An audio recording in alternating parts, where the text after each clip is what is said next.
Hello students, आप सभी का स्वागत है मेरे यूट्यूब चैनल पर। माय नेम इज सलोनी रस्तोगी।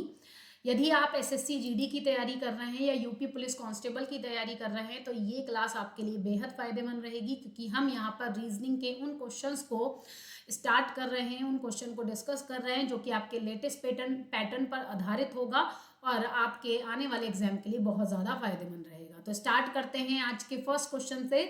ज़्यादा से ज़्यादा आपको इसको शेयर करना है जिससे कि हर स्टूडेंट को रीजनिंग की प्रैक्टिस क्लास मिल सके। Here is question number first. अगर आप ध्यान से देखें तो ये क्वेश्चन एनालॉजी का क्वेश्चन है, जिसमें समानता के आधार पर आपको आंसर देना होता है। यहाँ पर फर्स्ट एलिमेंट का रिलेशन सेकंड से है, तो इसी तरीके से थर्ड एलिमेंट का रिलेशन किससे होगा ये आपको बताना है। तो लिप्स का रिलेशन स्माइल से है, तो आईज का रिलेशन किससे होगा? विंग से होगा, यानी झपकने से होगा, है ना। आंखों के द्वारा झपकती हैं आंखें, तो इसलिए विंक इज अ करेक्ट आंसर। तो ये इजी था, आराम से इसका आंसर आप दे सकते थे। क्वेश्चन नंबर सेकंड की तरफ आते हैं। क्वेश्चन नंबर सेकंड भी एनालॉजी का ही क्वेश्चन है, लेकिन इस बार इन्होंने अल्फाबेट्स दिए हैं। ई एच जे का रिलेशन, यहाँ पर ई एच जे का रिलेशन के एन पी से दिया है, और उसी तरीके से एस वी एक्स का रिलेशन आपको बताना है किससे होगा। तो इसमें जो भी समानता चलेगी हमारे फर्स्ट से सेकंड में, वही समानता हमारे थर्ड से फोर्थ में होनी चाहिए। तो जल्दी से चेक करके बताइए, ई से के में कितने का अंतर है? 6 का अंतर है। अगर आपको अल्फाबेट्स याद हैं तो ये क्वेश्चन करना बेहद आसान हो जाएगा, क्योंकि ई आता है 5 पर, के आता है 11 पर, 6 का अंतर है। जब आप 5 में 6 जोड़ेंगे तो 11 बनेगा। एच आता है कितने पर? 8 पर। एन आता है 14 पर, यानी कि अगेन 6 का अंतर। जे आता है 10 पर और पी आता है 16 पर, यानी अगेन 6 का डिफरेंस। तो सभी में 6 का अंतर चल रहा है। यही इसकी समानता का लॉजिक है, और यही लॉजिक आपको दिए गए क्वेश्चन में अप्लाई करना है, +6 ऐड करके सब में, राइट। तो एस आता है 19 पर। 19 में आप जब 6 जोड़ेंगे तो कितना बन जाएगा? तब बन जाएगा वाई, यानी कि 25 बन जाएगा, है ना। तो आप ध्यान से देखिए, 25 यानी कि वाई केवल और केवल एक ही ऑप्शन में आ रहा है, और वह ऑप्शन है बी।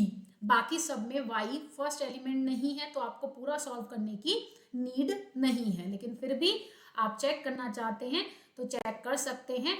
वी आता है 22 पे, एक्स आता है 24 पे। 22 में 6 जोड़ेंगे तो 28 बनेगा। 28 अल्फाबेट्स नहीं होते, 26 होते हैं। तो 26 के बाद फिर ABCD से स्टार्ट करेंगे, यानी ए और बी।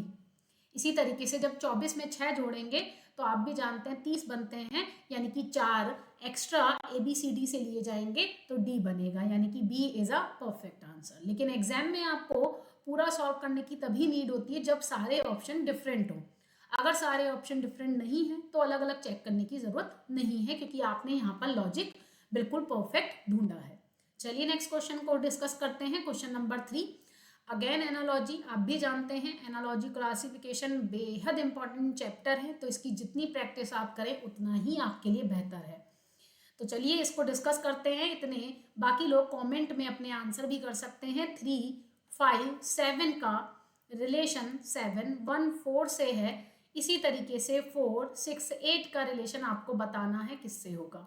तो सबसे पहला काम आपको दिए गए क्वेश्चन में लॉजिक सर्च करना है। अगर आप उसमें लॉजिक सर्च कर लेते हैं तो फिर आंसर अपने आप ही फाइंड आउट हो जाएगा। ध्यान से देखिएगा, 357 को अगर हम दुगना कर दें, 7 दूनी 14, 5 दूनी 10 और 11, 3 और 6 और 1 7, है ना। तो 714 बनता है, यानी कि 468 को जब हम दुगना करेंगे तो आराम से हमारा आंसर कितना आ जाएगा? 936, यानी कि option number C is a correct answer. आसान लॉजिक था। अब आप कहेंगे कैसे पता चला मैम इंटू 2 किया है? प्लस भी तो हो सकता है, माइनस भी तो हो सकता है, बिल्कुल हो सकता है। पर आपको ये ध्यान रखना है, जो भी आप लॉजिक लगाएंगे उसे दिए गए क्वेश्चन में अप्लाई करेंगे, और वही हमारे दिए गए ऑप्शंस में भी होना चाहिए। अगर वह दिए गए ऑप्शंस में नहीं है तो चाहे आपने कोई भी लॉजिक लगाया है वह सही नहीं माना जाएगा। चलिए नेक्स्ट क्वेश्चन की तरफ आगे बढ़ते हैं। क्वेश्चन नंबर 4 देखेंगे। यहाँ पर 4 शब्द दिए हैं, आपको बताना है एक अलग है एक डिफरेंट है। कौन सा डिफरेंट है? यानी ऑड वन आउट का ये क्वेश्चन है, जिसको हम लोग बोलते हैं क्लासिफिकेशन, वर्गीकरण। आपको इन चारों में से एक को विषम ढूंढना है, तो विषम यहाँ पर कौन हो गया, बी हो गया। डेट्स हो गया, बादाम यानी एलमंड, वॉलनट, कैशूज, ये तीनों के तीनों क्या हैं, सारे के सारे हमारे ड्राई फ्रूट्स हैं, है ना। तो इसलिए B is a correct answer. Next question की तरफ बढ़ते हैं। क्वेश्चन नंबर 5 क्लासिफिकेशन का है। इन चारों में से 3 समान हैं।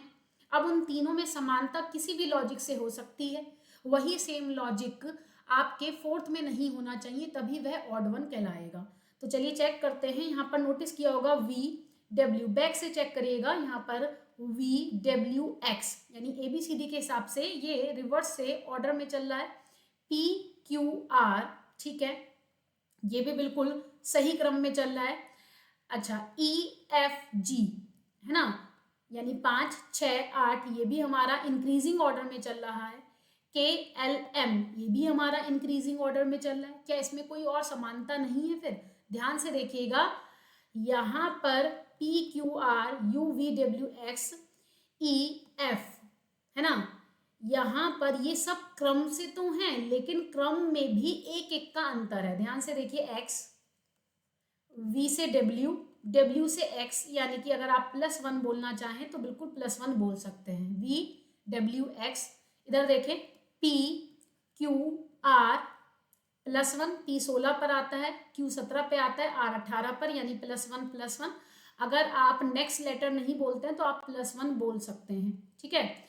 जबकि H, F और E में E आता है 5 पर, है ना, F आता है 6 पर, जबकि H आता है 8 पर। इंक्रीजिंग ऑर्डर है, लेकिन इंक्रीजिंग ऑर्डर में एक समानता नहीं है। +1 के बाद यहाँ +2 हो रहा है, इसलिए option number C is a correct answer.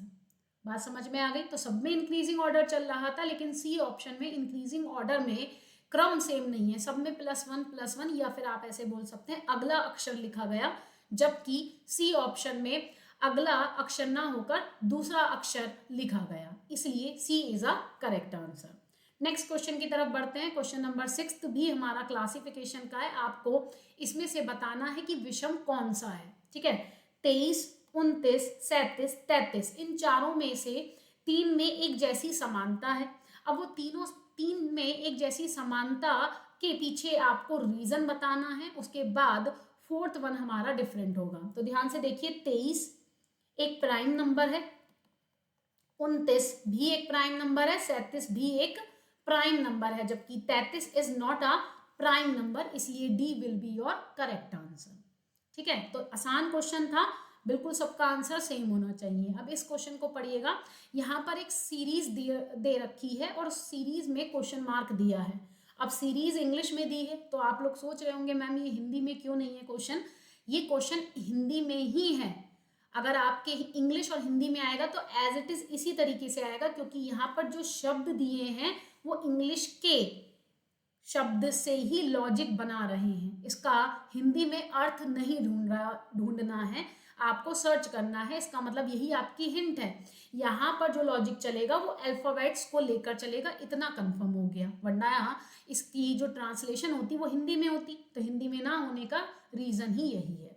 अब ध्यान से देखिए, क्वीन, एक्वा, अब ये जितने भी शब्द दिए हैं उसके मीनिंग से कोई लेना देना नहीं है। यहाँ पर जो अल्फाबेट्स हैं या उन दिए गए अल्फाबेट्स अक्षर में से एक अक्षर में कोई इंक्रीजिंग डिक्रीजिंग ऑर्डर चल रहा है, वही आपको सर्च करना है। ध्यान से देखिएगा, क्यू में यू जो आ रहा है वो सेकंड पर आ रहा है, ठीक है। सेकंड शब्द में यू आ रहा है थर्ड पर, तो यहाँ पर लिख रहे हैं सेकंड, थर्ड पोजीशन पर। यहाँ पर आ रहा है चौथे पर यानी 4th पर, यहाँ पर 5 पर, और यहाँ पर ध्यान से देखिएगा 6th पर। यानी कि अब जो आना चाहिए वो 7th पर आना चाहिए, यानी एक ऐसा शब्द जिसमें 7th पर यू होगा, तभी वह हमारा आंसर बनेगा। तो ए और डी ऑप्शन तो देखते के साथ ही खत्म हो गया है। क्यों? क्योंकि उसमें उतने अक्षर हैं ही नहीं। अब जरा चेक कीजिएगा बी ऑप्शन में 1 2 3 4 5 6 7, 7 पर आ रहा है एल, यानी कि बी आंसर भी नहीं होगा। तो इसका मतलब हमारा राइट आंसर क्या हो गया? Option number C. ध्यान से देखिएगा, 2 और 2 4, 5 6 और 7, यानी 7 पर यू आ रहा है। इसका मतलब C option is a correct answer. Important question है, भूलिएगा नहीं। अलग डिफरेंट क्वेश्चन है सीरीज का ही, लेकिन अलग तरीके से दिया गया है। और आपको ये भी समझने की ज़रूरत है कि यहाँ पर मीनिंग ना देने का मतलब ही आपके दिए गए अल्फाबेट्स में एक ऑर्डर को चेक करना है, राइट। चलिए नेक्स्ट क्वेश्चन की तरफ आगे बढ़ते हैं। क्वेश्चन नंबर 8 देखेंगे सभी जने। ये एक सीरीज दे रखी है अल्फाबेट की, FIMPT और उसके बाद क्वेश्चन मार्क। हमेशा याद रखिएगा अगर अल्फाबेट्स की सीरीज आती हैं तो एक तरीके से वह बेहद ही आसान सीरीज होंगी। क्यों? क्योंकि अल्फाबेट्स में बहुत ज़्यादा लॉजिक अप्लाई नहीं होते हैं। अब F आता है 6 पर और I आता है 9 पर, यानी कितने का अंतर हो गया? हमने कहा 3 का। M आता है 13 पर, यानी कितने का अंतर हो गया? हमने कहा 4 का। T आता है 16 पर, यानी कितने का अंतर हो गया? हमने कहा 3 का। T आता है 20 पर, यानी कितने का डिफरेंस हो गया? 4 का। और अब 3 का, है ना। यानी कि +3 +4 +3 +4 के हिसाब से चीजें चल रही हैं। यानी 20 में 3 जोड़ेंगे तो कितना आ जाएगा? W आ जाएगा। A is a correct answer. A is a correct answer. समझ में आ गई बात? क्लियर हो गया? चलिए नेक्स्ट क्वेश्चन की तरफ बढ़ते हैं। क्वेश्चन नंबर 9 देखेंगे। ये एक सीरीज का क्वेश्चन है, लेकिन इस बार नंबर की सीरीज है 72, 65.7, 53.1, 46.8। ये एक सीरीज दे रखी है। अब आपको इसमें एक पैटर्न ढूंढकर बताना है। तो आप ध्यान से देखिएगा 72 से 65.7 में कितने का अंतर है। हमेशा याद रखिएगा सीरीज के कुछ बेसिक्स जो आपको पहले हम पढ़ा चुके हैं, अगर आपने वो क्लास देखी है तो उन बेसिक में सबसे पहले डिफरेंस आता है, क्योंकि डिफरेंस से आपको एक आइडिया मिलता है कि ये इंक्रीजिंग ऑर्डर में जो चल रही है सीरीज या डिक्रीजिंग ऑर्डर में, उसमें आपको इंटू करना है, माइनस करना है या प्लस करना है। तो 72 में से 65.7 घटाएंगे तो कितना आ जाएगा? 6.3 माइनस के आ जाएगा, है ना।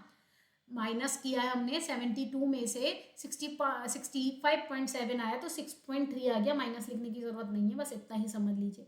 अब हमें कैसे पता कि ये सीरीज सेम चल रही है? उसके लिए हमें 53.1 में से 46.8 घटाना पड़ेगा, है ना। तो कितना आएगा यहाँ पर? 3 और 6। अगर आप ध्यान से देखें 53.1 में से 46.8 घटाते हैं तो यहाँ 7, 3 बचा, 2 यहाँ से 2 माइनस करे तो 4 बचा, 4 का मतलब 6 हो गया, यानी 6.3। यानी इन शॉर्ट आपको समझ में आ गया होगा ये जो सीरीज का अंतर चल रहा है वो 6.3 के हिसाब से चल रहा है। तो इतनी तो गारंटी है, आपको 65.7 में से 6.3 माइनस करना है तो कितना आ जाएगा? 0.4, राइट।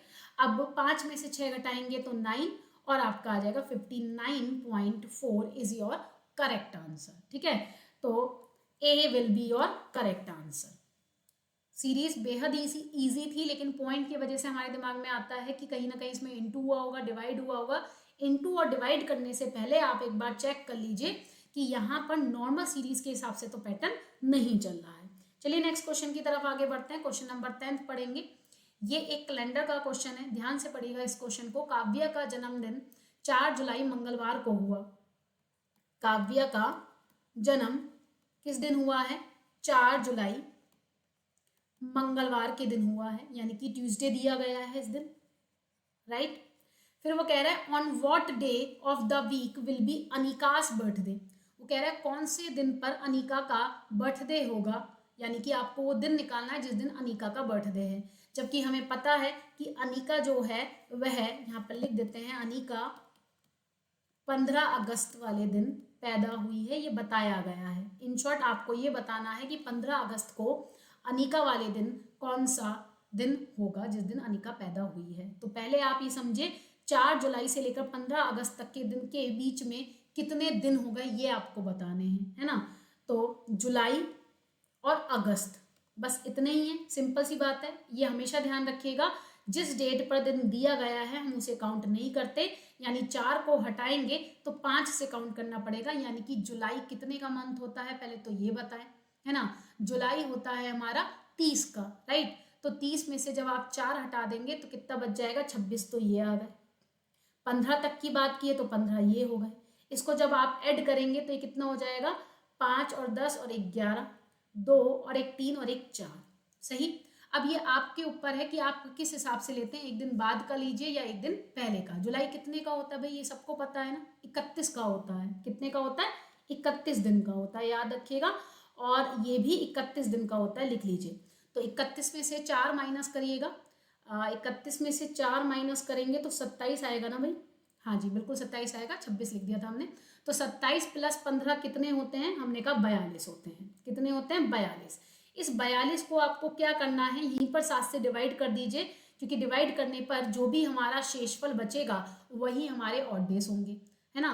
तो कितने हमें ऐड करने हैं, जरा ध्यान से देखिएगा। जब आपने 7 से डिवाइड किया 42 को, 7 छंग 42, यानी कि कितने ऑड डेज आ गए, कितने विषम दिन आ गए, कितने विषम दिन आ गए, हमने कहा 0 विषम दिन आ गए। इन्हीं 0 को आपने इस ट्यूसडे में ऐड करना है। जब इस ट्यूसडे में 0 ऐड करेंगे तो आंसर क्या हो जाएगा, हमने कहा मंगलवार हो जाएगा, यानी कि D is a correct answer. D is a correct answer. Clear है, सभी को याद रखना है।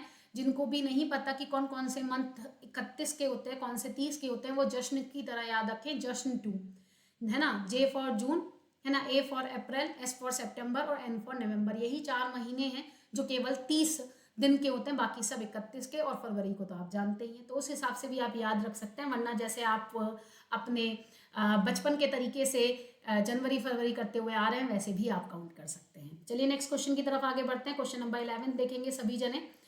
The weight of 4 boxes are 70। वो कह रहा है कि 4 बक्से हैं जिनका वजन 70, 100, 200 और 40 दिया है।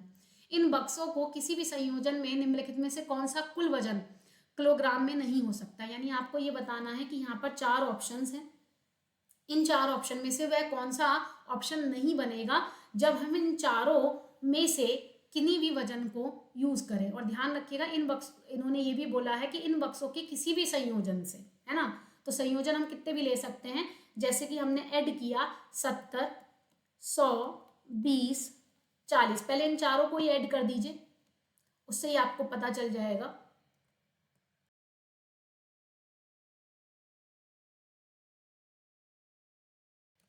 है ना, इन चारों को ऐड कर दीजिए, कितना आ रहा है, हमने कहा 230 आ रहा है।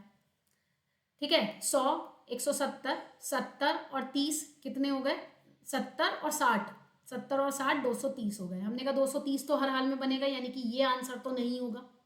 230 तो हर हाल में बनेगा, ये आंसर तो नहीं होगा। हमने कहा चलिए अब एक काम करते हैं, 100 प्लस 20 प्लस 40, यानी कि 3 वजन को लेकर ऐड कर देते हैं। तो जब हमने इसको ऐड किया तो 160 भी बन गया। हमने कहा ये आंसर भी नहीं होगा।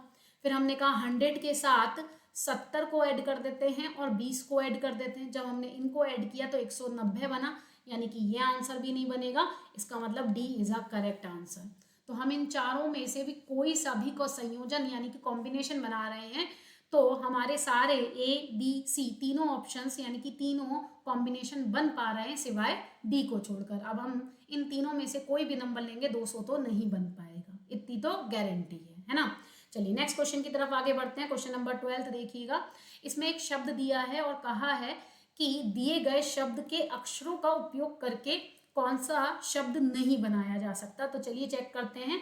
BASIC, बी दिया हुआ है पर ए नहीं दिया है, एस है, आई है, सी है, यानी कि ए ऑप्शन हमारा नहीं बन सकता। तो ए ही हमारा करेक्ट आंसर है, क्योंकि उसने कहा कौन सा अक्षर, दिए गए अक्षर से कौन सा शब्द नहीं बन सकता। हमने कहा ए ऑप्शन ही हमारा करेक्ट है, क्योंकि बेसिक को हम नहीं बना पाएंगे, क्योंकि दिए गए शब्द में ए मिसिंग है। क्या मिसिंग है, ए मिसिंग है, इसलिए हमारा ए ऑप्शन करेक्ट आंसर हुआ। क्वेश्चन नंबर 13 की तरफ बढ़िएगा। क्वेश्चन नंबर 13 में क्या दिया है, यहां पर एक शब्द दिया है हिरोशिमा, राइट, और उसके ठीक नीचे कुछ शब्द दिए हैं SVILRHN।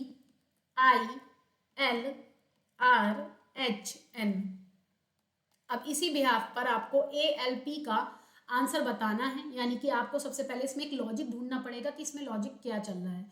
अगर आपको अल्फाबेट्स याद हैं या उनके अपोजिट्स याद हैं तो आई थिंक ये क्वेश्चन देखते के साथ बन जाना चाहिए। H का विपरीत यानी अपोजिट होता है S, E का विपरीत यानी अपोजिट होता है V, R का I, O का L, I का R, S का H, M का N। ये सारे क्या हैं, अपोजिट्स हैं, विपरीत हैं, है ना। तो बस ये क्वेश्चन खत्म हो गया। A का अपोजिट Z होता है, L का O होता है और P का क्या होता है, P का K होता है, राइट, यानी कि D is a correct answer. Clear है, समझ में आ गया। चलिए नेक्स्ट क्वेश्चन की तरफ आगे बढ़ते हैं। क्वेश्चन नंबर 14 देखिएगा। इस तरह के क्वेश्चंस आपके एग्जाम में बहुत रहते हैं, तो ध्यान से पढ़िएगा। उसने कहा 23 @ अब आप इन सिंबल से घबराइएगा नहीं, @5 इज इक्वल टू 56 दिया है। इसी तरीके से 6 @ 7 इज इक्वल टू 26 दिया है। 5 @ 2 14 दिया है। तो आपको बताना है कि 7 @ 5 क्या होगा। यहाँ पर @ का कुछ भी मतलब हो सकता है, into B, plus B, minus B, divide B. अब हमें कैसे पता चलेगा, ये आपको हिट एंड ट्रायल कर कर देखना पड़ेगा। अपनी तरफ से आप कोई भी नंबर से इंटू, डिवाइड, प्लस, माइनस कर सकते हैं। इन दिए गए नंबर को आप आपस में जोड़ भी सकते हैं, यानी कि इन शॉर्ट कोई भी पैटर्न लगाकर आपको किसी भी प्रकार 56 लेकर आना है 23 और 5 को। अब जो भी लॉजिक फर्स्ट में लगेगा वही logic second, third and fourth में लगना चाहिए। तो चलिए चेक करते हैं। अगर हम 23 की बात करते हैं, 23 को 5 में ऐड करेंगे तो 28 बनता है। 28 से क्या 56 बनाया जा सकता है? सबसे पहले तो प्लस ही दिमाग में आता है, प्लस और माइनस। हमने कहा हाँ बिल्कुल बनाया जा सकता है, क्योंकि 28 को दुगना कर दें तो 56 आता है, यानी इन शॉर्ट इनटू कर दें तो 56 आता है। सही। बस अगर आपको ये लॉजिक मिल गया फर्स्ट में, तो यही लॉजिक आप सेकंड में भी चलाएंगे। 6 और 7 कितने होते हैं?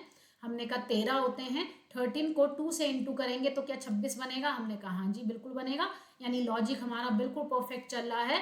5 और 2 7 होते हैं, 7 के इंटू 2 से करेंगे तो 14 बनेगा। इसका मतलब 7 और 5 कितने होते हैं? हमने कहा 7 और 5 12 होते हैं। 12 के इंटू 2 से करेंगे तो 24 बनना चाहिए। क्या 24 हमारे ऑप्शन में है? हमने कहा हाँ जी बिल्कुल है, तो B is a correct answer. अब आप कहेंगे मैम कैसे पता चला, ये प्लस है, माइनस भी तो हो सकता था। बिल्कुल हो सकता था, तभी हमने कहा हिट एंड ट्रायल करते हैं। डिपेंड करता है क्वेश्चन कितना लेंदी है। जब आप इस तरह के क्वेश्चंस कई सारे पढ़ लेंगे तो आपके दिमाग में बहुत सारे लॉजिक्स रहते हैं, जो हिट एंड ट्रायल करते समय आप उसी को प्रायोरिटी देते हैं जो क्वेश्चन के नज़दीक दिखता है ना, उसी के बिहाफ पर हम क्वेश्चन को डन करते हैं। तो आज के आखिरी क्वेश्चन पर बात करते हैं, क्वेश्चन नंबर 15। यहाँ पर डायरेक्शन का क्वेश्चन दिया है। डायरेक्शन को लेकर कई स्टूडेंट परेशान रहते हैं, तो ध्यान रखिएगा। सबसे पहले तो आपको ये कंपास पता होना चाहिए। नॉर्थ आपके टॉप में, ईस्ट आपके राइट में, साउथ आपके बॉटम में और वेस्ट आपके लेफ्ट में रहता है, और इसी के हिसाब से हम पूरा का पूरा चार्ट बनाते हैं। चलिए आगे बात करते हैं। ए और B start from the same point. वो कह रहा है ए और बी एक ही बिंदु से स्टार्ट करते हैं चलना। ए जो है वो 10 किलोमीटर दक्षिण दिशा की ओर चल रहा है, यानी कि ये ए बिंदु है जो कि दक्षिण दिशा की ओर चल रहा है। कितना? 10 किलोमीटर। यहाँ से आप ए को लिख सकते हैं, और चूंकि बी भी उसी बिंदु से चल रहा है ना। अच्छा, फिर उसने कहा then turns to her right and cycles 9 kilometre. उसके बाद उसने कहा कि वह राइट टर्न करती है और 9 चलती है, तो हमने यहाँ पर 9 चला दिया। ज़्यादा बड़ा डायग्राम इसलिए नहीं बना रहे हैं कि अगर कोई डिस्टेंस ज़्यादा हुई तो फिर डायग्राम को बनाने में परेशानी होगी। तो ये इस तरफ टर्न करती है 9 किलोमीटर। क्यों? क्योंकि राइट में कहा है, जब उसका फेस बॉटम में होगा तो उसका राइट हैंड आपके बिल्कुल फेस के अपोजिट होगा, यानी इस समय जहाँ पर आपका राइट हैंड है वहाँ पर इस व्यक्ति का लेफ्ट हैंड होगा। राइट। नेक्स्ट लाइन क्या कहती है? बी जो है वो 2 किलोमीटर नॉर्थ में चलता है। अब चूंकि ए और बी सेम दिशा में चल रहे हैं, मतलब सेम बिंदु से चल रहे हैं, तो ए जो है वो उसी से स्टार्ट करेगा, किसको? बी को चलाना। तो ये आ गया हमारा बी। ठीक है, कितना चला है? केवल 2 चला है, तो 2 के हिसाब से डिस्टेंस इतनी ले लीजिए, बस इतनी काफ़ी है। बस यहाँ पर ध्यान रखिएगा, बी लिख दीजिएगा जिससे कि आपको याद रहे। उसके बाद वह वहाँ से वेस्ट में टर्न करता है। वेस्ट का मतलब सीधी सी बात है आपके लेफ्ट साइड में टर्न करता है। और कितना चलता है? 15 चलता है, यानी 9 से तो ज़्यादा ही चलेगा, तो 9 से ज़्यादा 15 इतना चला दीजिए। उसके बाद फिर वह लेफ्ट टर्न करती हैं और 12 चलती है। लेफ्ट टर्न करके 12 चलने का मतलब अगर आप ध्यान से देखें तो ये पूरी की पूरी डिस्टेंस कितनी है? हमने कहा 12 है, तो ये वहाँ पहुँच जाएगा बिल्कुल ठीक सामने, है ना, इस व्यक्ति के। किसके? ए व्यक्ति के। ये यहाँ पर बी पहुँचा है और ये व्यक्ति ए पहुँचा है। अब आपको क्या बताना है? ए के संबंध में बी कहाँ है ये बताना है। ध्यान से क्वेश्चन को पढ़िएगा। ए के संबंध में बी कहाँ है आपको ये बताना है। सबसे पहले तो डिस्टेंस देखिएगा। ऊपर वाली डिस्टेंस कितनी दे रखी है? ये वाली 15, और ये नीचे वाली डिस्टेंस भी 15 होनी चाहिए पूरी की पूरी, क्योंकि आमने सामने की रेखा बराबर होती है। और 15 में से 9 घटाएंगे तो कितना आएगा? हमने कहा 6 किलोमीटर आएगा। तो ये तो डन हो गया कि ये डिस्टेंस 6 किलोमीटर रहेगी। अब उसने किसकी डायरेक्शन पूछी? ये ध्यान से देखिएगा। उसने कहा B, where is B with respect of A, किसके सापेक्ष पूछ रहा है, ए के सापेक्ष पूछ रहा है, यानी कि ये वाली डायरेक्शन कौन सी हो गई, हमने कहा वेस्ट डायरेक्शन हो गई, यानी कि A is a correct answer, A is a correct answer. क्या आपको ये पॉइंट समझ में आया? क्योंकि सबसे ज्यादा गलतियां स्टूडेंट आंसर को फाइंड आउट करने में कर देते हैं, वह ए के संबंध में बी की जगह बी के संबंध में ए को बता देते हैं, जो कि गड़बड़ हो जाता है। ध्यान रखिएगा, जिसके संबंध में पूछ रहा है वो सापेक्ष में है ना, और जिसकी तरफ जाना है उसी की डायरेक्शन आपको बतानी है, यानी कि वेस्ट पश्चिम दिशा में है बी, किससे, ए से। आई होप आपको ये सारे क्वेश्चन समझ में आ गए होंगे। अगर आपको ये सारे क्वेश्चन समझ में आ गए हैं तो आप इस चैनल पर जुड़े रहिए, क्योंकि अब ये सीरीज आपकी तब तक चलेगी जब तक कि आपके एग्जाम्स चलेंगे, है ना। और अगर आपको ये वीडियो पसंद आई है तो इसको लाइक करना और चैनल को सब्सक्राइब करना ना भूलें, क्योंकि आपके लाइक करने और चैनल को सब्सक्राइब करने से मुझे मोटिवेशन मिलता है। तो इसको ज़्यादा से ज़्यादा शेयर करें। मिलते हैं नेक्स्ट वीडियो के साथ। जय हिंद।